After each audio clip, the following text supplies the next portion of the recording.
আমার যুবক ভাইরা কেমন আছেন আপনারা সবাই? আলহামদুলিল্লাহ। আপনারা সবাই একবার ডানে বামে তাকান, সবাই তাকান। আচ্ছা, এবার আমার দিকে তাকান। আমি যা বুঝতে পারতেছি আজকের মাহফিলের সিচুয়েশন, আমার যে অবজারভেশন, আমার যেই পর্যবেক্ষণ আমাকে বলছে যে আজকের মাহফিলে যত অডিয়েন্স এসেছে, if I am not making any mistake, যদি আমার কোনো ভুল না হয়, 90 ভাগ নয়, 95% যুবক ভাইরা আজকে মাহফিলে এসেছে।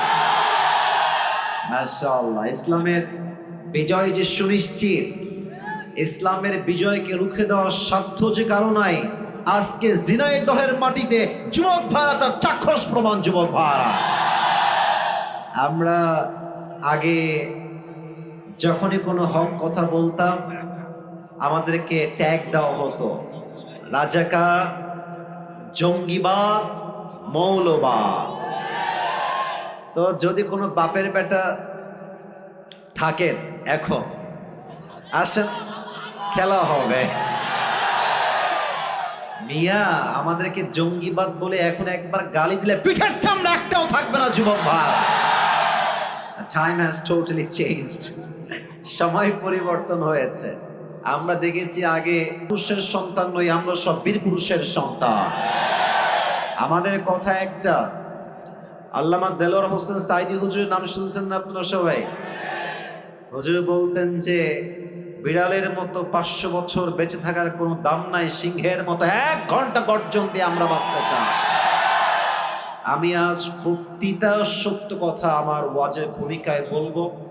অনেকের হজম করতে একটু কষ্ট হবে, তাই আগে একটু ঢোক গেলে না, পরে গিয়ে যেন বললেন না যে আসিফ হুজুর খুব লোকটা সুবিধার না। আসলে কথা হচ্ছে, হক কথা বরদাস্ত করার মতো যোগ্যতা সবার থাকে না। আমি কিছু তিতা হক কথা বলছি। প্রথম কথা, এখানে এই কথা বলে কি ওখানে? না, হাসি না, একদম হাসি না। না, ঝিনাইদহের মানুষ ভালোবাসার জায়গা ভালোবাসা, আদবের জায়গা আদব। এটা মাছের বাজারের তাফসীর প্রোগ্রাম। আপনি ইচ্ছা মতো ওখান থেকে যে কেউ ডাকতে পারবেন না। প্লিজ বোঝার চেষ্টা করেন। এখানে অনেক মিডিয়া আছে, এটা কালকে বদনাম হয়ে যাবে। মেহেরবানি করে আমি আপনার পায়ে হাত রাখলাম, জান, এর চেয়ে বড় বিনয়ী আমি আর হতে পারছি না। পায়ে হাত রাখলাম, কিপ কোয়াইট, একদম চুপ থাকেন। আমি যা বলি মনোযোগ দিয়ে শোনেন। 1 নাম্বার কথা, এখানে অনেক দলের ভাই থাকতে পারেন, অনেক দলের লোক, যে কোনো দলের লোক হতে পারেন। আমি আসিফের কিছু কথা আছে, এটা হচ্ছে আমার ব্যক্তিগত চিন্তা। I hope you will go to agree, আপনারও একমত হবেন বলে আমি আশা রাখছি। নাম্বার 1 কথা হচ্ছে, দেশটা আগে স্বাধীন ছিল না, দ্বিতীয়বার দেশটা আমরাই স্বাধীন করেছি, ছাত্র জনতা এটাকে স্বাধীন করেছে। আমরা ঠিকটা আপনি পয়েন্টে বলেন, এখন আপাতত চুপ থাকেন। যে পয়েন্টে বলবেন সেই পয়েন্টে বুঝে বলবেন। আমরা দেখেন রওজায় গিয়েছি, মক্কায় গিয়েছি, মদিনা আমি ভিজিট করেছি। তা আমার এখনো মনে আছে, মদিনায় যখন আমি গেলাম ফর দ্য ফার্স্ট টাইম, তখন বাজে রাত 2টা বা 3টা। আমি এয়ারপোর্টে ল্যান্ড করেই মদিনায় চলে আসছি, নবীজির রওজার সামনে। এই সোনামণি, বসো বসো বসো। এ নতুন নাকি রে?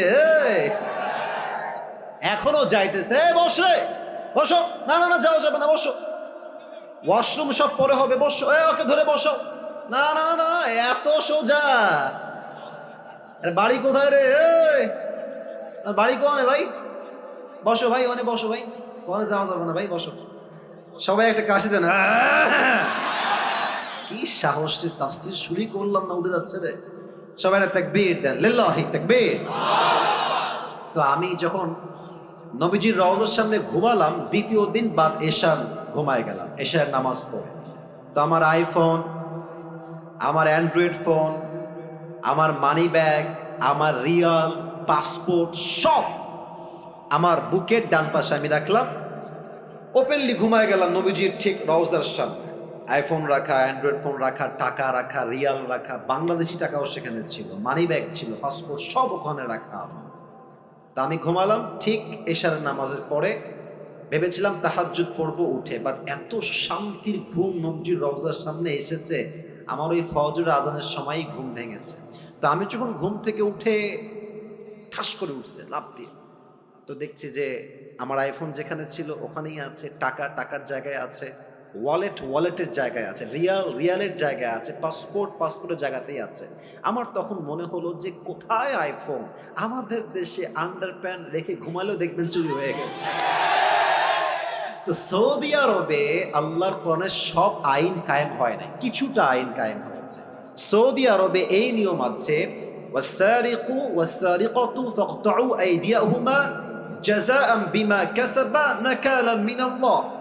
যদি কেউ চুরি করে ফেলে সঙ্গে সঙ্গে cut down his right hand, হাত কেটে ফেলো। এই জন্য সৌদিতে অন্য পৃথিবীর প্রত্যেকটা দেশের চাইতে চুরির সংখ্যা কম, শান্তি বেশি। যুবক ভাইরা ঠিক কিনা বলো? কয়েকটা আইন দিয়ে যদি দেশটা এত শান্তি হয়ে যায়, কোরআন আইন দিয়ে, আমার তো বিশ্বাস যদি আগামীকাল এই দেশটা কোরআন দিয়ে চলতে শুরু হয়ে যায়, পুরো দেশের প্রত্যেকটা ইঞ্চি ইঞ্চি মাটি কোরআনের মাটি হয়ে যাবে। জিনাদার ভাইরা, আল্লাহ এই দেশটা আমাদের সবাইকে দেখার তৌফিক দান করুন। পড়া আমি না, জোরে বলুন সবাই আমিন। আচ্ছা, আপনাদের বউ আছে কার কার? একটু হাত তুলুন তো। আচ্ছা আচ্ছা আচ্ছা, হাত নামান। আপনাদের বউ নাই, খুব কষ্টে আছেন কারা? একটু হাত তোলা। আচ্ছা, আপনাদের কারো বউ নাই? আমি বিশ্বাস করি না, মিথ্যা না সত্যি? আরে আব্বা বোঝে না রে, ছেলের বিয়ের বয়স হয়ে গেছে। আমার মনে হয় যে এবার শীতকাল যুবকদেরকে বিয়ে দিয়ে একমাত্র শীত দূর করা সম্ভব হবে। যুবক ভাই, আমার আব্বা জানদেরকে পায়ে হাত রেখে বলছি, আব্বা জান, আপনি যদি আপনার ছেলেকে সঠিক সময়ে বিয়ে না দেন, আপনার ছেলে যত ঘাটে পানি খাবে প্রত্যেকটা দায়ভার কিয়ামতে আপনাকে বহন করতে হবে। আব্বা জান, আব্বা জানকে বলে কোনো লাভ নাই গো, সব দোষ বেশিরভাগ মেয়েদের। যুবক ভাই, তুমি মেয়েকে বিয়ে করবা, মেয়ে বলবে যে টাকা আছে, সরকারি চাকরি আছে তোমার। আর কিছু কিছু মেয়ে তো সরকারি চাকরি পাইলে টাকলার সঙ্গে বিয়ের পিড়িতে বসে যায়। আর পেশা হি সব কুছ হ্যায় মেরে দোস্ত। এখনকার মেয়েদের কাছে চরিত্রের চাইতে টাকাটা বেশি ম্যাটার করে। যুবক ভাই, বাসও খাই সে, কারণ যেই চরিত্রহীন ছেলেকে আপনি টাকা দেখে বিয়ে করছেন, প্রিয় বোন আমার, উইথ ডিউ রেসপেক্ট বলছে, আমি আসিফ আপনাকে সম্মানের সঙ্গে বলছি, আপনি টাকা পাবেন, ঢাকার গুলশানে ফ্ল্যাট পাবেন, BMW পাবেন, রোলস রয়েলস পেতে পারেন, ডুপ্লেক্স ট্রিপ্লেক্স ফ্ল্যাট পেতে পারেন টাকার জন্য। বাট ওয়াল্লাহি বিয়ের পরে যে আত্মকেন্দ্রিক মনের একটা প্রশান্তি আছে, চরিত্রহীন ছেলের কাছে, বুইড়ার কাছে আপনি সুখ খুঁজে পাবেন না। আল্লাহ প্রত্যেকটা বোনদেরকে বোঝার তৌফিক দান করুন। সকলেই মন খুলে পড়েন আমিন। একটা কোরআন নিয়ে আসতে হবে, একটা কোরআন লাগবে আমার এখানে, হ্যাঁ? খুবই ফাস্ট নিয়ে আসেন। আমরা 3টে তাকবীর দিব সবাই মিলে। প্রথম বিবাহিত ভাইয়েরা, দ্বিতীয় তাকবীর দিবেন আমার প্রিয় সিঙ্গেল ভাইয়েরা। আমি দেখতে চাই হু ইজ মোর পাওয়ারফুল, কার শক্তি কত বেশি। বিবাহিত ভাইয়েরা একটা কাশি দেন, স্লোগানে বেশি জোর পাইনি, আর একবার কাশি দেন বিবাহিত ভাইয়েরা, দেখা যাক কারা পারে। বিবাহিত ভাইয়েরা, it's time for the married people. বিবাহিত ভাইয়েরা তাকবীর দেন সবাই, লিল্লাহি তাকবীর। মোটামুটি চলে, খুব বেশি একটা ভালো না। আচ্ছা, এবার সিঙ্গেল ভাইয়েরা একটা কাশি দাও, ওরে বাবা রে। এবার দেখা যাক কে পারে। বিবাহিত ভাইরা চুপ থাকবেন, সিঙ্গেলদের পালা এবার। লিল্লাহি তাকবীর। বিবাহিত ভাইরা, আই এম সো সরি, আমাকে আপনারা মাফ করে দিবেন, আজকে আমার সিঙ্গেল ভাইরা জিতে গেছে, ঠিক আছে কিনা বলো? আচ্ছা, শেষ তাকবীর দিয়ে মূল ওয়াজের বিষয়ে ফিরে যাব। আমার সবাই মিলে এবার দিবেন, এমন জোরে দিবেন যে আমি আসিফ আমার সবাইকে নিয়ে স্টেজ ভেঙে নিচে পড়ে যাব। সবাই একটা কাশি দেন, লিল্লাহি তাকবীর। ডান হাত লাগবে একদম গায়ের জোর, সমস্ত ঈমান দিয়ে এক করে বলবেন, লিল্লাহি তাকবীর। আল কোরআনের আলো, আল হাদিসের আলো, কোরআন হাদিস যেখানে,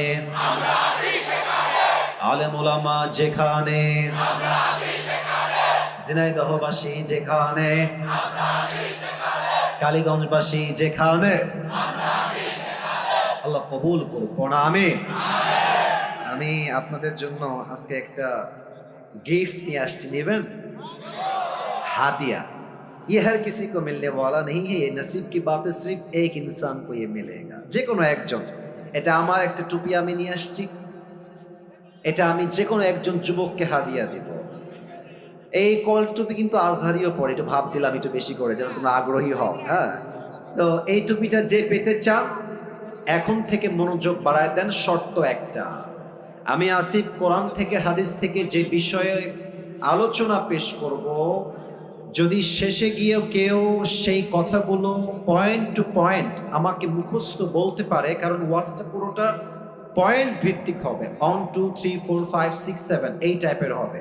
তো যদি কেউ 7টা পয়েন্ট মুখস্থ করতে পারে, তাকে আমি আসিফ শেষে গিয়ে এই টুপিটা পুরস্কার হিসেবে পরিধান করাই দিব। রাজি আছেন তো সবাই? ইনশাআল্লাহ। আমার ওয়াজ কিন্তু আধা ঘন্টা অলরেডি হয়ে গেছে, বলেন সবাই ইনশাআল্লাহ। শেষ তাকবীর দেন। এই ডানে বারবার সাউন্ড পাচ্ছে, এদিকে সব ঠিকঠাক, আমি আর সাউন্ড ডান থেকে চাচ্ছি না। আচ্ছা সবাই এটা তাকবীর দেন, লিল্লাহি তাকবীর। আজ আলোচনার সেন্ট্রাল থিম বা সাবজেক্ট ম্যাটার হচ্ছে how can we get closer to আল্লাহ সুবহানাহু ওয়া তাআলা। আমরা রবের নিকটবর্তী কাছের বান্দা হব কেমনে? রবের সবচেয়ে প্রিয় বান্দা হতে চাই আমরা কেমনে? কেমনে হব? আমি সবাইকে প্রশ্ন করে উত্তর দেন সবাই। আল্লাহর প্রিয় বান্দা আমরা সবাই হতে চাই কি চাই না? আপনার জবাব বলবে আপনি আসলেই চান কি চান না। বলেন সবাই চাই কি চাই না? বলেন তো সবাই আমাকে জবান খুলে, আমাদের রব, আমাদের রব, আমাদের সত্তা একজন, আওয়াজ দিয়ে বলেন সবাই, তিনি কে? আল্লাহ আমার রব। বলেন সবাই, আল্লাহ আমার রব। দমে দমে তনু মনে তারি অনুভব, তোমার দুনিয়াতে আমি যেদিকে তাকাই অথই নিয়ামতে ডুবে আছি সবাই। পাখ পাখালির কণ্ঠে শুনি তাসবিহ করো রব, তাসবিহ করো রব। আল্লাহ আমার রব, এই রবই আমার সব। রবকে আপনারা সবাই পাকিস্তানের একজন টপ ফেমাস স্কলার, তার নাম হচ্ছে মাওলানা তারিক জামিল। অনেকে আপনারা দেখেছেন তাকে, আপনারা শুনেছেন। ওনার একটা কথা আমি আসিফের কলিজায় গিয়ে আঘাত লেগেছে, আমি এটাকে লিখে রেখেছিলাম, আজ আমি কোট করার ট্রাই করছি। ফার্স্ট অফ অল এটাকে আমি উর্দু ভাষায় বলবো। ভাই লোকের জায়গা এমনিতেই নাই, ওখানে এসে আবার ঠাসা করলে হবে? জায়গা নাই তো ভাই, দাঁড়ায় থাকতে পারলে দাঁড়ায় থাকে, নয় আবার গ্যাদারিং হবে। মেহেরবানি করে সবাই আমার চোখের চোখ রাখেন। মাওলানা তারিক জামিল হচ্ছে একজন top famous scholar, is from Pakistan. উনি রবকে পাওয়ার ব্যাপারে ছোট্ট একটা বাক্য বলেছেন। আমি জাস্ট সেই বাক্যটা প্রথমে উর্দুতে কোট করছি, then I will translate in Bangla, and then আমি বাংলায় তর্জমা করব। মাওলানা তারিক জামিল বলেন, जिसे अल्लाह मिला और दुनिया में उसे कुछ भी ना मिला, फिर भी उसे सब कुछ मिला, और जिसे दुनिया में अल्लाह ना मिला और सब कुछ उसे मिल गया, फिर भी हकीकत में उसे कुछ भी ना मिला।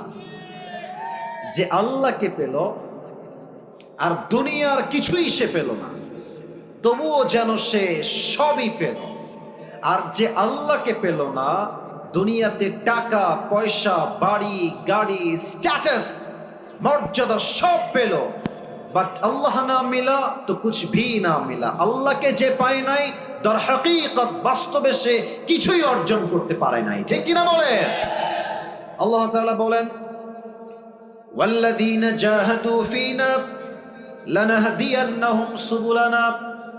সূরাতুল আনকাবুতের সর্বশেষ আয়াত 21 নম্বর পারা 3 নম্বর পৃষ্ঠায় আল্লাহ তাআলা বলছেন, যেই বান্দা আমি আল্লাহ রাব্বুল আলামিনকে পাওয়ার জন্য চেষ্টা করে, যেই বান্দা আমাকে পাওয়ার জন্য এক রাস্তা দিয়ে দৌড়ায়, আমি আল্লাহ রাব্বুল আলামিন আমাকে পাওয়ার জন্য তার জন্য অসংখ্য অগণিত রাস্তা খুলে দেই। কোন সুবহানাল্লাহ। আল্লাহ নিজেই আপনার জন্য রাস্তা খুলে দিবে। এটার জন্য আমরা আজ 7টা আমলকে কোরআন থেকে হাদিস থেকে হাইলাইট করব। বলেন সবাই কয়টা? একটু জোরে বলেন ভাইরা, বলেন সবাই কয়টা? 7টা। আমি শুরু করছি 1 থেকে। 1 নাম্বার, এখানে কি আছে? হৃদয়। বলেন সবাই এটার নাম কি? প্রথম শর্ত, আল্লাহকে পেতে চান, প্রথম শর্ত এটাকে পরিষ্কার করতে হবে। Clean your heart. قد أفلح من زكاها. Indeed, the successful one is who purifies his heart.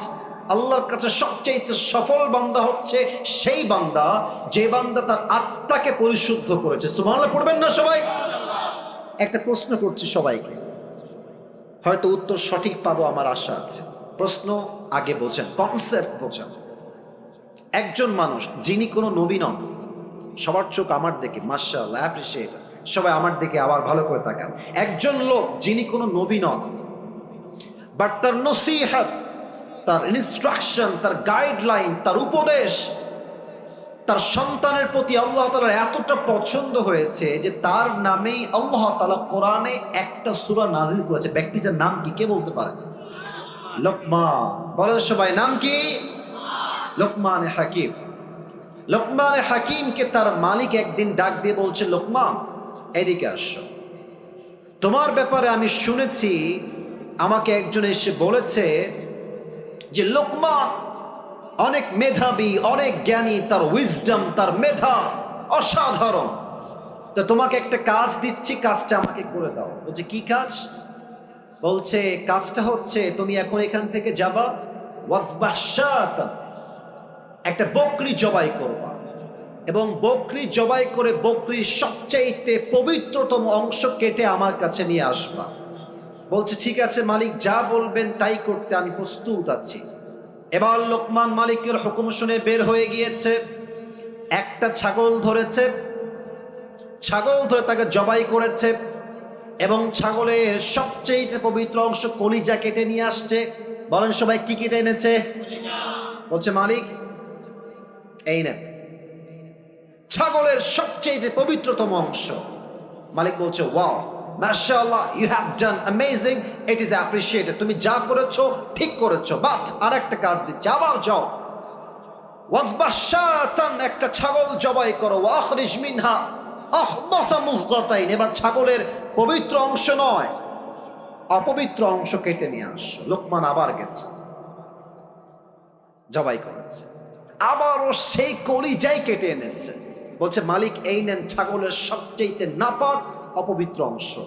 মালিক বলছে ছি ছি, তোমাকে ভেবেছিলাম তুমি অনেক বুদ্ধিমান, তোমার মাথায় ঘিলু আছে, বুদ্ধি আছে, তুমি তো বোকার ঘরের বোকা লোকমান। মালিক কেন আমি বোকা?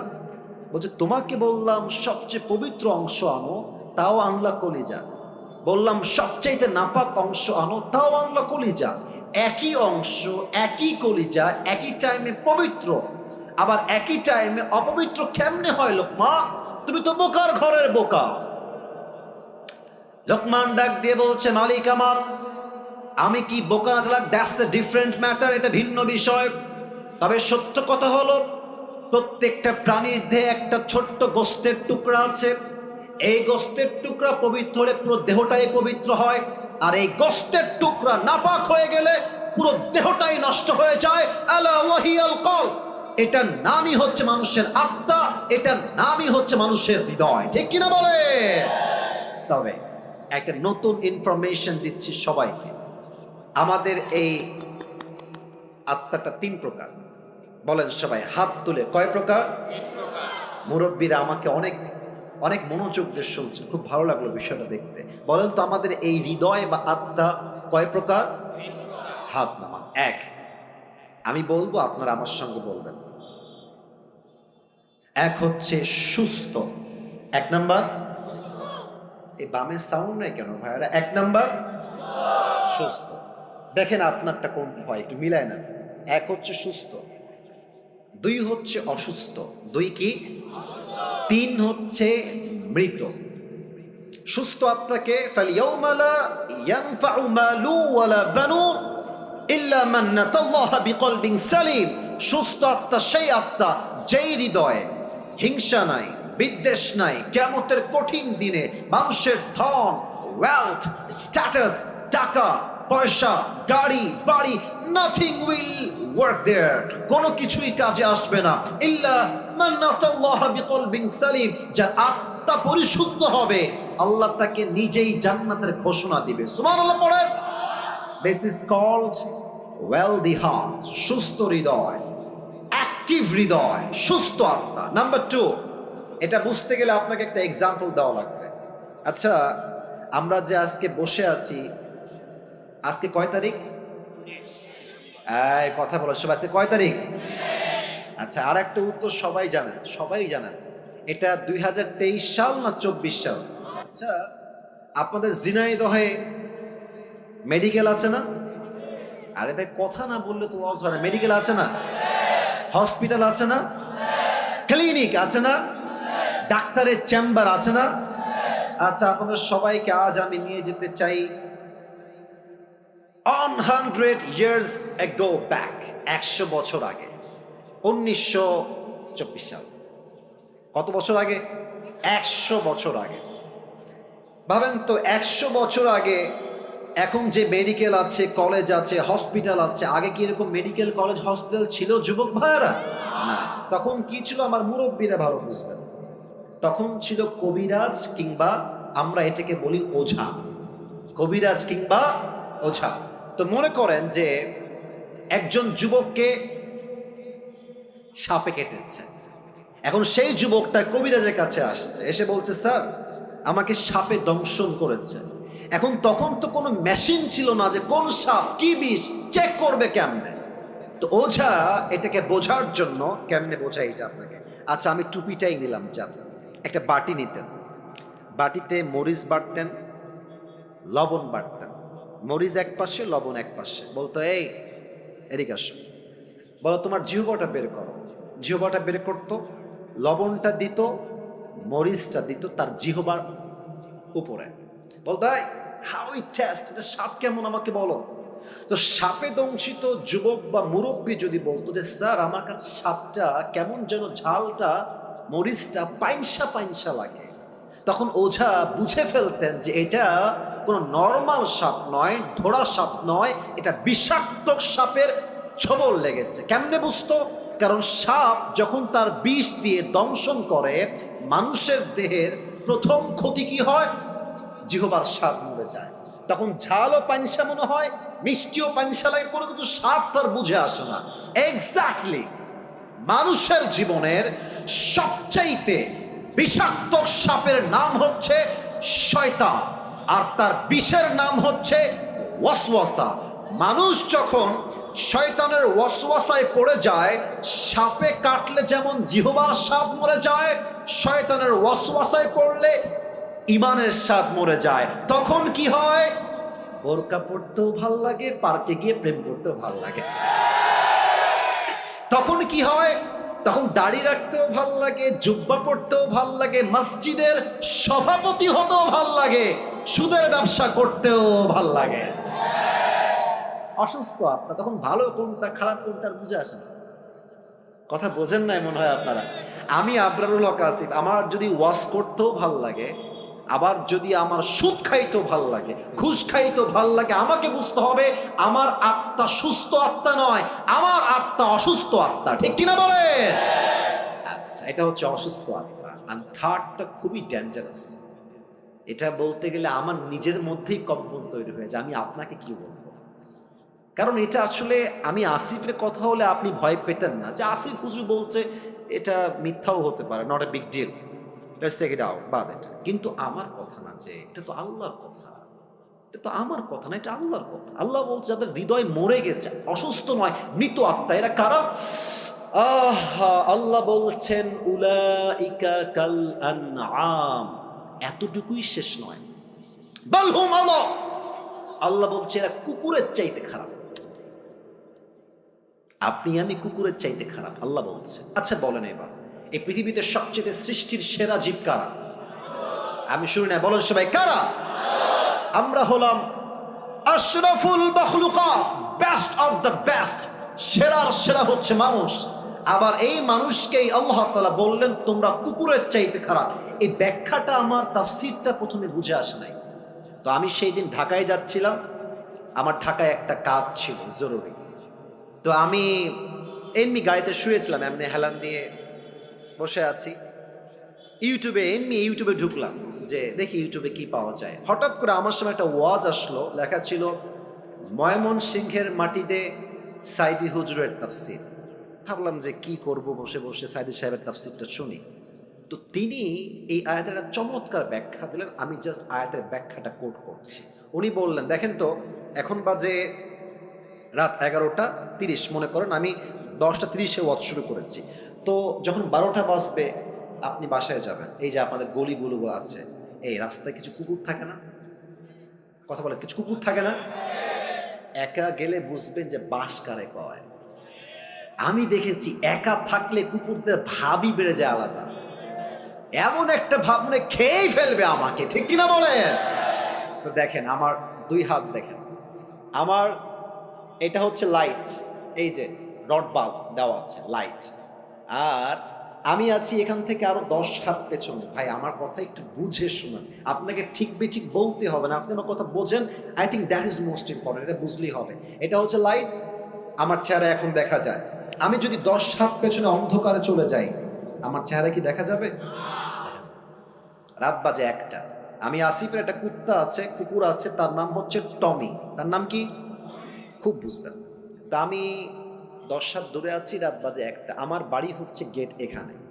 তো টমি দেখছে যে someone is coming from outside, রাত বাজে 1টা, কেউ মনে হয় দূর থেকে বাসার দিকে আসছে। টমি ভাববে হয়তো চোর আসছে, খেউ খেউ খেউ খেউ খেউ শুরু করে দিবে। আমি কিন্তু মালিক, সে ভেবেছে চোর, কেন? অন্ধকার। আমি যখন আসিফ আস্তে আস্তে হাঁটতে হাঁটতে হাঁটতে লাইটের নিচে আসবো, আমার চেহারা ক্লিন হয়ে যাবে, দেখা যাবে।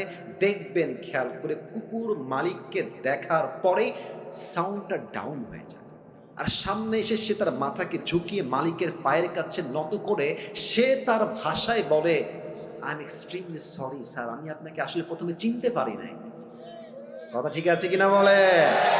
এবার বলেন, এই যে কুকুরটা এত নত, এতটা আনুগত্যশীল কেন?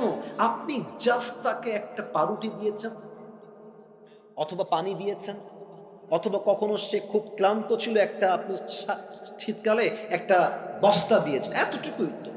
আপনি তো কুকুরকে BMW দেন নাই, আপনি তো কুকুরের বিয়ে দেন নাই, ওকে তো বাড়ির ভেতরে এসে জায়গা দেন না, জাস্ট একটা পাউরুটির জন্য। একটা পাউরুটি দিবেন, নদীতে লাফ দিবেন, দেখবেন কুকুর একটা পাউরুটির জন্য এত কৃতজ্ঞ হয়ে যায়, মালিক নদীতে ঝাঁপ দিলে কুকুর নদীতে ঝাঁপ দিতে বাধ্য হয়ে যায়। যুবক ভাড়া, ঠিক কিনা বলো?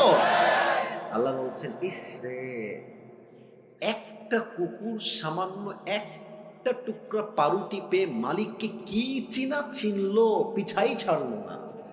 আর তোকে আমি আল্লাহ নাক দিলাম, চোখ দিলাম, কান দিলাম, ঠোঁট দিলাম, অক্সিজেন দিলাম, শ্বাস দিলাম, বউ দিলাম, বাচ্চা দিলাম, সম্মান দিলাম, টাকা দিলাম, বাড়ি দিলাম, গাড়ি দিলাম, সব আমি দিলাম। আর এই মানুষ নিমক হারাম সব চিনলো, টাকা চিনলো, বাড়ি চিনলো, বউ চিনলো, মা চিনলো, বাপ চিনলো, স্ট্যাটাস চিনলো, সম্মান চিনলো, এডুকেশন সব চিনলো, বাট যে মালিক তাকে এত কিছু দিল, সে মালিককে সে চিনতে পারলো না। কুকুর একটা পাউরুটি পেয়ে মালিককে চিনতে ভুল করে নাই, আর মানুষ এত কিছু পেয়েও মালিককে চিনতে পারে নাই। আল্লাহ বলছেন এই মানুষ কুকুরের চাইতে নিকৃষ্ট হয়ে গিয়েছে, ঠিক কিনা? দেখেছেন আমাদের কথার গভীরতা কত বেশি? আল্লাহ এমনি বলে না যে আমরা কুকুর খারাপ, আল্লাহ এমনি বলেন না, আল্লাহ বুঝেই বলেছেন। তবে হ্যাঁ, একদিন আপনি ভালো হয়ে যাবেন। একটা কথা মনে পড়ে গেল যে আউট অফ কোরআন এন্ড হাদিস বলা যাবে? কথা কি বলা যাবে না? এটা কিন্তু কোনো আয়াতের ব্যাখ্যা না, আমি জাস্ট বোঝাবার স্বার্থে বলছি। এই দেখেন যুবক যেগুলো বসে আছে না, অনেকগুলো যুবক এখানে আছে, দেখেন বলবেন এই চল নামাজে চল, দেখবেন একটা কমন ডায়লগ যুবকরা দেয়, প্যান্ট খারাপ। আসলে প্যান্ট না, ওর চরিত্রই খারাপ। তো এরা নামাজি কবে হবে? দেখবেন যখন মুরব্বী হয়ে যাবে। অনেক মুরব্বী দেখবেন যুবক বেলায় বদমাইশের বদমাইশ, বাট বড় হয়ে গেলে, মুরব্বী হয়ে গেলে হজ করে এসে আল্লাহওয়ালা হয়ে যায়। এরকম লোক আছে না এই বাংলাদেশে? তো তোমরা যে ঠিক হবে একটা বোঝাবার সাথে এক্সাম্পল দিচ্ছি। ওই এক ব্যাঙে আর এক সাপে ছিল খুব গলায় গলায় বন্ধুত্ব। তো একদিন ব্যাঙ সাপকে বলছে যে, বন্ধু, তোমার যে চেহারা জাস্ট ওয়াও, এত সুন্দর চেহারা, আর তোমার যে গায়ের রং ব্ল্যাক কালার জাস্ট ওয়াও, আর তুমি যখন এমনি ফনা তুলো, ফস ফস ফস ফস করো, just looking like a wow, অসাধারণ বন্ধু। সাপ বলছে, কি রে, আমি কি সত্যি এত সুন্দর নাকি রে? লজ্জায় মাথা নত হয়ে গেছে, খুব লজ্জা পাচ্ছে, খুব খুশি হয়েছে সাপটা ব্যাঙের মুখে এত প্রশংসা। তো ব্যাঙ প্রশংসা করতে করতে বলছে যে, বন্ধু, সবই ঠিকঠাক আছে, তবে তোমার একটা বিষয় আমার মোটেও ভালো লাগে না। সাপ বলছে, কি রে, কোন বিষয়? বলছে, বন্ধু, তোমার চেহারাও সুন্দর, রঙও সুন্দর, ফসফসও ঠিকঠাক আছে, বাট যখন তুমি রাস্তা দিয়ে হাঁটো সোজা হয় না, তিরিং বিরিং করে হাঁটো, এটা ভালো লাগে না। তো সাপ বলছে, বেয়াদব, এত বড় সাহস, তুই আমার ভুল ধরিস? এমনি ফস করে উঠছে। এখন ব্যাঙ বলছে, ও বাবা, এত প্রশংসা করলাম, একটাও গায়ে লাগলো না, একটা বদনাম করলাম, গায়ে লেগে গেল। বন্ধু, তুমি তো লোক বেশি সুবিধার না গো। এক লাফ দিয়ে পড়ছে পুকুরে। আর সাপ যে ফস করে উঠেছে, পাশে ছিল এক রাখাল। রাখাল কয়, কিডারে, ওখানে কিডারে, দৌড় দিয়ে আসছে, দেখছে মাশাআল্লাহ সাপ মামা এমনি আছে। আর রাখালের হাতে ছিল বিশাল লম্বা একটা লাঠি, বিসমিল্লাহ বলে ওখানেই শুরু। মা এমন মার দিয়েছে, 5 মিনিটে সাপ সোজা হয়ে গেছে। এখন 2 ঘন্টা হয়ে যায়, সাপের কোনো ফসফস নাই। ব্যাঙ বলে, কি ব্যাপার বন্ধু আমার, কই গেল, ফসফস নাই কেন? উঠে আসছে, বন্ধু কোথায়? এসেই দেখছে বন্ধু তো আর বেকা নাই, বন্ধু সোজা হয়ে গেছে। আরে আমার বন্ধু সোজা হইল কেন? দৌড় দিয়ে কাছে গেছে, দেখছে বন্ধু আর জিন্দা নাই, বন্ধু মরে ফেনা মেনা বিষ সব বের হয়ে গেছে। এবার ব্যাঙ বলছে, বন্ধু, আপনি সেই সোজা হইলেন, তবে ফেনা থাকতে আর সোজা হইতে পারলেন না, ফেনা বের হয়ে সোজা হইলেন। তো যুবকরা একদিন নামাজি হবে, একদিন দিন কায়েমের আন্দোলন করবে যুবক ভাইরা, তবে সময় থাকতে নয়, অসময় যখন তোমার বুঝ আসবে, ওই সময় বুঝতে কোনো কাজ হবে না। ঠিক কিনা বলো? This is the right time. ভালো হতে চাইলে এখনই ভালো হয়ে যাও। যুবক বয়সে যে ভালো, সে আল্লাহর সবচাইতে কাছের প্রিয় বান্দা হয়ে যায়। সুবহানাল্লাহ। তাহলে 1 নাম্বার, সবাই ডান হাতটা এখানে দেন, সবাই দাঁড়ায় থাকা ভাইরাও দেন। 1 নাম্বার আমলটাকে মুখস্থ করেন। 1 নাম্বার আমল, আমি জাস্ট জিজ্ঞেস করবো, আপনারা এক শব্দ উত্তর দিবেন। 1 নাম্বার আমল, কিসের শুদ্ধি লাগবে? আত্মা। বলেন সবাই, কিসের শুদ্ধি লাগবে? 1 নাম্বার কি কথা বোঝা গেছে নাকি যায় নাই? এবার হাত নামা। আরো যে 6টা আছে, রাজ্যে প্রায় 11:30 বেজেই গেল, ওয়াজ কি আর করা যাবে না? আপনারা কি 12টার পরে ওয়াজ শুনবেন না ইনশাআল্লাহ আজকে? আরে কিসের 12টা, আমার তো 1.5 ঘন্টা, আমার বিশ্বাস না। আমার বিশ্বাস যদি আজকে সারা রাতও মাহফিল হয়, প্রত্যেকটা যুবক মুরব্বী ওয়াজ শেষ করে ফজরের নামাজটা পড়ে তারপরে ঘুমাবে যুবক ভাইরা। ঠিক কিনা বলো? 1 নাম্বার আত্মার পরিশুদ্ধি। 2 নাম্বার বড় মারাত্মক, এটা যে বুঝবে সে অনেক কিছু বুঝে যাবে। 2 নাম্বার হচ্ছে আল্লাহ রসুলের ভালোবাসা লাগবে। আল্লাহ রসুলের ভালোবাসা যার মাঝে নাই, তাকে দিয়ে কোনোদিনও আল্লাহকে পাওয়া সম্ভব নয়। মনে করেন আমার একটা ছেলে আছে, তার নাম হচ্ছে তৌসিফ। কেউ তাকে একটা লাথি মারলো আমার সামনে, আমি কি তাকে আর ভালোবাসতে পারবো? কথা কোন, ভালোবাসতে পারবো? আমাকে ভালোবাসতে হলে আমার বউকে সম্মান করতে হবে, বাপ মাকে সম্মান করতে হবে, ছেলেকেও সম্মান করতে হবে। যে তাদেরকে ভালোবাসতে পারবে সেই তো আমার ভালোবাসা পাওয়ার যোগ্যতা রাখে। ঠিক কিনা বলে? নবীর ভালোবাসার এক্সাম্পল দেখেন তো, আমার মুখে এইটা লম্বা লম্বা কি, ওই যে ভাইরা কথা কয় না, বলো সবাই নাম কি? আচ্ছা, আপনারা সবাই আমাকে বলেন তো, দাড়ি রেখে আমাকে কি কোনোভাবেই আনস্মার্ট বা খ্যাত লাগতেছে? একদম না, রাইট। কিছু মেয়ে দেখবা যে দাড়ি দেখলে একটু চুলকায়, বলে যে এটা আমার বিয়ে করা যাবে না। দেখবা এদের দাড়িওয়ালা পছন্দ হয় না, গাঞ্জাখোর পছন্দ হয়। যুবক ভাই, তোমার হৃদয়ে নবীর ভালোবাসা আছে, তুমি স্পষ্ট ভাষায় বলবা, ঝিনাইদহের সন্তান আমরা, এক কথার মানুষ আমরা, দুই কথা জবান দিয়ে বের হবে না, ঠিক কিনা বলে? তোমার কথা হবে একটা, যেই মেয়ে আমাকে নবীর সুন্নাহের দাড়ি রেখে বিয়ে করতে চায় না, স্পষ্ট ভাষায় কথা, সেই মেয়ে আমার বউ হওয়ার যোগ্যতাই রাখে না। আর যেই মেয়ে আমাকে দাড়ির জন্য বিয়ে করতে চায়, সেই মেয়ে আমার বউ হওয়ার যোগ্যতা রাখে, ঠিক কিনা বলে? বলেন তো, আমার নবীর মুখে দাড়ি ছিল কি ছিল না? আমার নবীর মতো সুন্দর এই তল্লার দিল কেউ আর হতে পারে? যাদের চেয়ে সুন্দর তুমি, নবী আমার কামলিওয়ালা, দো জাহানের বাদশাহ তুমি, প্যারা নবী সাল্লে আলা, দো জাহানের বাদশাহ তুমি, প্যারা নবী সাল্লে আলা, যাদের চেয়ে সুন্দর তুমি, নবী আমার কামলিওয়ালা। সুবহানাল্লাহ পড়বেন না? 2 নাম্বার, নবীর ভালোবাসা লাগবে। 3 নাম্বার, বাপ মায়ের দোয়া লাগবে। অনেক যুবক ভাবে গার্লফ্রেন্ড আমার আপন বেটা, জায়গা মতো বাস খাইলে বুঝবা আপন কারে কয়। মেয়েরা প্রেম করার সময় প্রেম করে একটার লগে, বিয়ে করে আর একটার লগে, আর বিপদে পড়লে বুঝবা বাপ মা ছাড়া পৃথিবীতে আপন বলতে আর কেউ নাই। যুবক ভাড়া, আমি আসিফ করে, তোমাদের কাছে তো অ্যান্ড্রয়েড ফোন সবার আছে, আমি তো এখন দামি দামি ফোন চালাই। আমার কাছে তো একটা সময় কিছুই ছিল না। তা আমার একটা কথা মনেই পড়ে গেল, বলবো মুরব্বী আব্বাজান, বলা যাবে?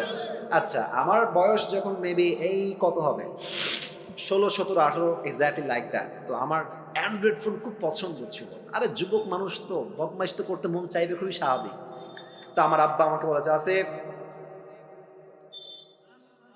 একদম খবরদার আব্বা ভুলেও ফোন চালাবো না, তুমি বড় হও, তুমি বড় ইসলামিক স্কলার হয়ে যাও, তুমি মাস্টার্স কমপ্লিট করে ফেলো, তোমাকে আমি আব্বাই ফোন কিনে দেবো। এটা আমার মুরব্বীরা ভালো বুঝবেন, আমি জানি মুরব্বীরা ভালো বুঝবে কথাটা। তো আমি ভাবছি যে তোমার কথা আমি শুনি, খালি টাকাটা হোক আমার। তো আব্বা আমাকে মাসিক খরচ দেয়, প্রত্যেক মাসে 500, 1000 যা হয় দেয়। তা আমি টাকাগুলো বাঁচিয়ে বাঁচিয়ে বাঁচিয়ে বাঁচিয়ে কোনো মতে মেবি এটার দাম 6 থেকে 7 হাজার টাকা হবে, এরকমই। খুব লোকন মানে লুকায় লুকায় কোনো মতে কিনে রেখে দিয়েছি। মোটামুটি 1 মাস চালিয়েছি। কে যেন বদমাইশ করে বাপের কানে দিয়ে দিয়েছে যে আসিফ কিন্তু মোবাইল কিনেছে। তা আমি বাসায় আসছি, আব্বা বলছে, আসিফ, আব্বু এদিকে আসো। কি হয়েছে? তুমি নাকি মোবাইল কিনেছো? আরে না, কে বললো তোমাকে? আমি মোবাইল কিনে নেই। আব্বা আমি কিন্তু শুনছি, আমার বাপ কিন্তু খুলনার লোক, আমিও খুলনার লোক, আমার সবার জন্ম খুলনায়। বলছে, আব্বা তুমি কেনছো? আমি কিন্তু শুনছি। ওয়ানে দাও, আমার বাড়ি করে দাও। আব্বা আমি কিনি নাই, এই মিথ্যা কথা, তোমার কিনা কইছে? আমি কিনি নাই। আবার বলছে, আমি জানি কিনেছো, বের করো। আমি বলছি, আমি এই ফোন তোমাকে দিব না। বিশ্বাস করো না, আমার বয়স প্রায় 25+, প্রায় 30-এর কাছাকাছি। আমার আব্বা জীবনে আমাকে কোনোদিনও মারে নাই, কোনোদিনও একটা এমনেও করে নাই। এমনে করে না, এমনে করে নাই। আব্বা বলছে, আব্বা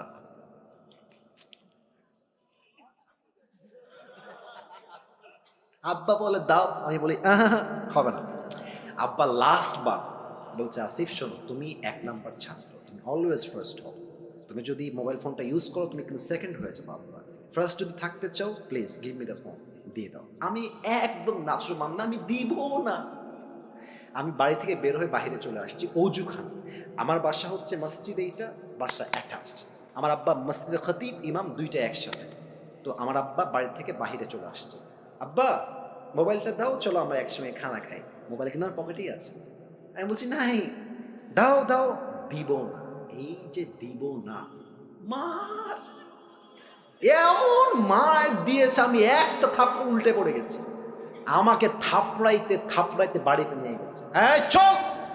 আমি তো টের পাচ্ছি না, কিরে হইল কি আমার সাথে এটা, কারণ জীবনে মায়ের খাই নাই, তো এই প্রথম মায়ের খাইতেছে জীবনে। মারতে মারতে বাড়ি পর্যন্ত আমাকে নিয়ে গেছে। বিশ্বাস করেন, এটা আমি মজার জন্য মোটেও বলছি না, তোমাদের শিক্ষা আছে এখানে। তো আমাকে যখন আব্বা মেরেছে, আমি প্রায় 1 মাস কোনো কথা নাই। আব্বাকে দেখলে 14 মাইল দূরে, আব্বাকে দেখলে 10 হাত দূরে, কোনো কথাই নাই। মা বলে, কথা বল, তোর বাপ। আমাকে মেরেছে কেন? আমি কথা বলবো না। বিশ্বাস করেন, ওই সময় বাপকে ভেবেছি বাপ আমার শত্রু, কেন মারলো আমাকে, শত্রু মনে হয়েছে। বাট এখন বুঝি, আমার বাপ ওই দিন আমাকে না পিটাইলে আমি আজকের আসিফ হুজুর হইতে পারতাম না, ঠিক কিনা বাবা? তা বাপ যে তোমাকে মারে, মা যে তোমার ধমক দেয়, তুই কই গেছিলি, বাড়িতে কেন দেরি করে আসলি, রাত বাজে 1টা, তুই দেরি করলি কেন? বাপ মাকে শত্রু ভাইব না, মাথায় রাখবা বাপ মা ধমক দেয় বিধায় তো আমরা মানুষের মতো মানুষ হতে পারি, ঠিক কিনা বলো?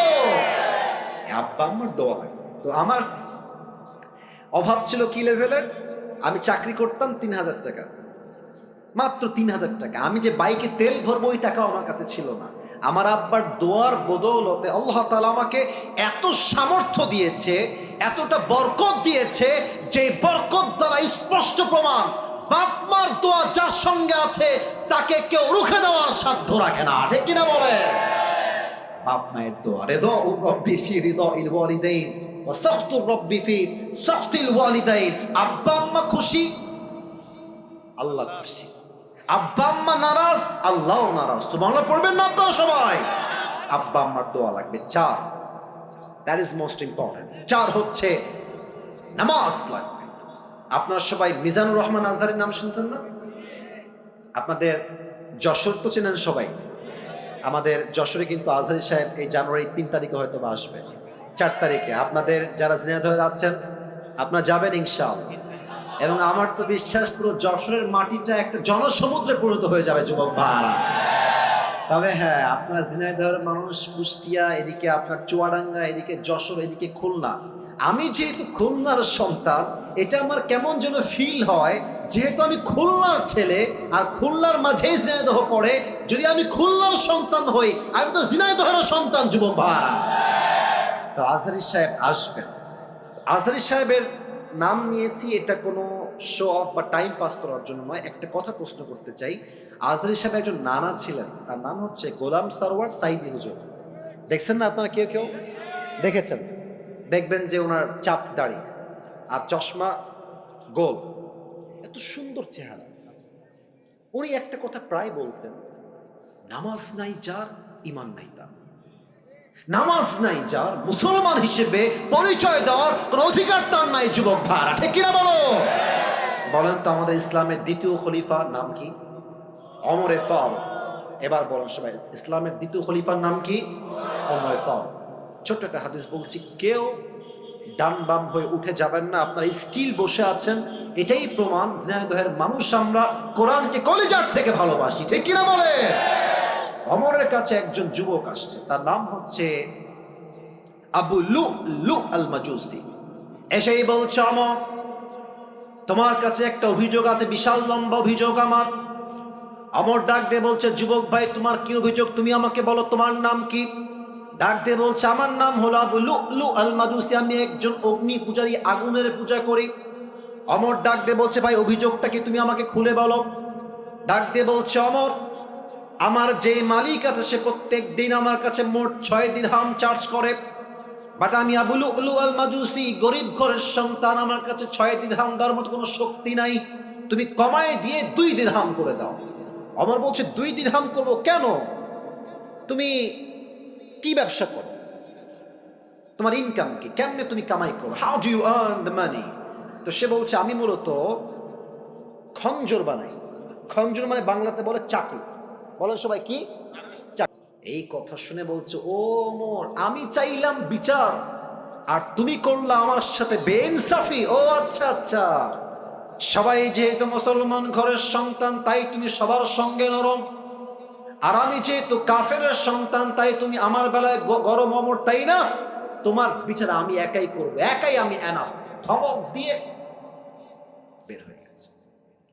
বিশাল লম্বা রাত, শীতকাল, ওমরকে হত্যা করার জন্য বিশাল লম্বা একটা খঞ্জর সে বানিয়েছে, জাস্ট ওমরকে হত্যা করতে চায়। তো খঞ্জরটা বানিয়ে পেটের এখানে ডান দিকে রেখেছে। এবার বলেন তো, শীতকালে ঠান্ডা লাগলে আমরা কি যেন মুড়ি দেই, সবাই বলেন তো? চাদরটা আমি আবার পড়লাম, কারণ হাদিসটা প্র্যাকটিক্যালি বোঝাতে চাই, একদম বাস্তবিক প্রেক্ষাপট থেকে অভিনয় করে। দেখেন, পেটের ডান দিকে খঞ্জর, এবার সে 2টা চাদরের পার্ট এমনে ধরেছে, উপর থেকে নিয়ে চাদরটাকে এমনে দিয়েছে, মেয়েদের নিকাবের মতো, এই পর্যন্ত, ভুরু পর্যন্ত। আচ্ছা, আর এটাকে এমনে দিয়েছে, আর এই ডান দিক থেকে নিয়ে এটাকে পুরো ঢেকে দিয়েছে। জাস্ট চোখ দেখা যায়, and no one can see his face except his eyes, চোখ ছাড়া ফেস কেউ দেখতে পারবে না, পুরোটা ঢেকে আজান দিয়ে দিয়েছে। অমর আসছে, সেও গেছে মুনাফিকের রূপে ছদ্মবেশে। অমরে ফারুক এসেই বলছে, সফু সুফু ফাকুম, কাতার সোজা করো, কাঁধে কাঁধ মিলিয়ে দাঁড়াও। আল্লাহু আকবার, সুবহানাক আল্লাহুম্মা ওয়া বিহামদিকা ওয়া তাবারাকা ইসমুকা ওয়া তাআলা জাদ্দুকা ওয়া লা ইলাহা গায়রুক, আলহামদুলিল্লাহি রাব্বিল আলামিন, আর রহমানির রহিম, মালিকি ইয়াউমিদ্দিন। সূরা ফাতিহা পড়েছেন, কিরাত পড়েছেন, আল্লাহু আকবার। ওমরে ফারুক আল্লাহু আকবার দিয়ে রুকুতে গিয়েছেন। রুকুতে যাওয়ার পর যখন সামি আল্লাহু লিমান হামিদা বলবে, পেছন থেকে আবু লুলু আল মাজুসি তার চাদরটাকে এমনি ধরে উড়াই দিয়েছে, আর পেটের ডান দিক থেকে লম্বা একটা খঞ্জর বের করে দৌড় দিয়ে অমরের সামনে চলে আসছে। অমর যখন সামি আল্লাহু লিমান হামিদা দিয়ে উঠে গেছে, সঙ্গে সঙ্গে অমরের পেটের সোজা টার্গেট করে এমনি একটা আঘাত করেছে। অমরের পেটের ডান দিক থেকে একবার এমনে, আবার এমনে, আবার এমনে, এমন তিনটা জোরে আঘাত করেছে। হাদিসে আসছে, তিনটা আঘাতের চোটে পুরো পেট কেটে সব নাড়ি ভুঁড়িগুলো বাহিরে বের হয়ে গেছে। ওমরে ফারুক নামাজের মাঝে চিৎকার দিয়ে বলছে, কতালানি আল কাল, কতালানি আল কাল, একটা কুকুর আমাকে হত্যা করেছে, কে আছে আমাকে বাঁচাও। অজ্ঞান হয়ে পড়ে গেছে। আর সাহাবীরা বুঝে গেছে যে সামওয়ান কেম ফ্রম আউটসাইড, কেউ এসেছে, ধরো।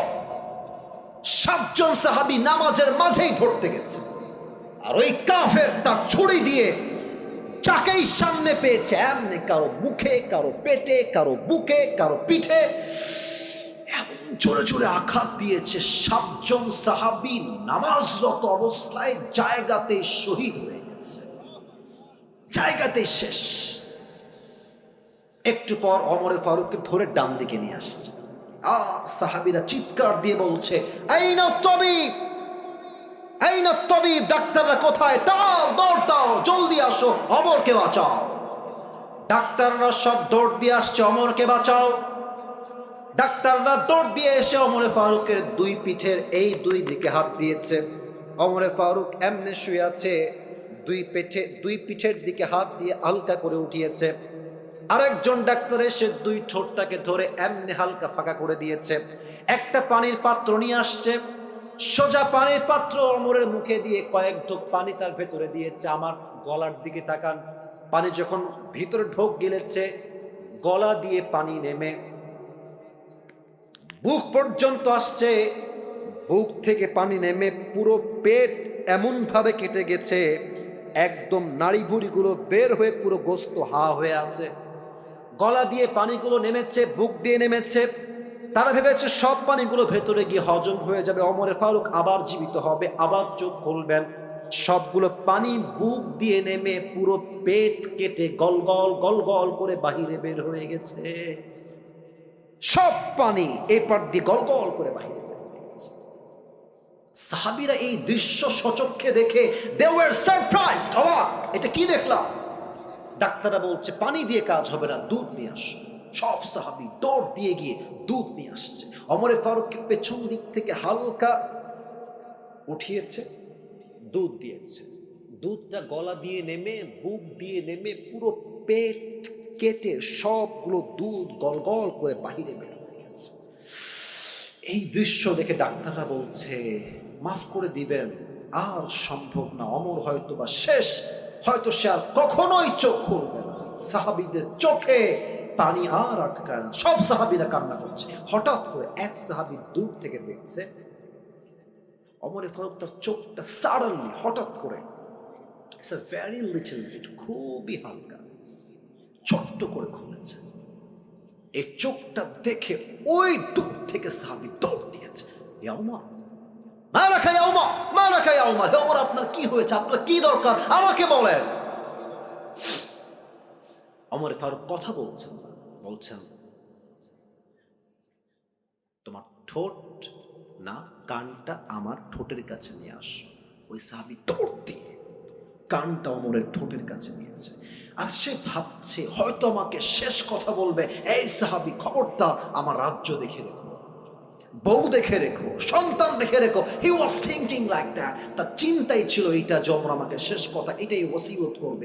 যখনই কান বাড়িয়েছে ওমরের মুখের কাছে, ওমরে ফারুক প্রথম কথা, কোনো খবর আমার দরকার নাই, আমাকে জাস্ট একটা খবর দাও। আসাল্লান নাস, আসাল্লান নাস, এই সাহাবী আমার কোন রাজ্যের খবর লাগবে না, বউবাদ, বাচ্চাবাদ, চোখ আছে দেখে না, হৃদয় আছে ভাবে না, এদের চরিত্র কেমন, তাদের মান কেমন। আল্লাহ বলছেন এরা হচ্ছে কুকুরের চাইতে খারাপ।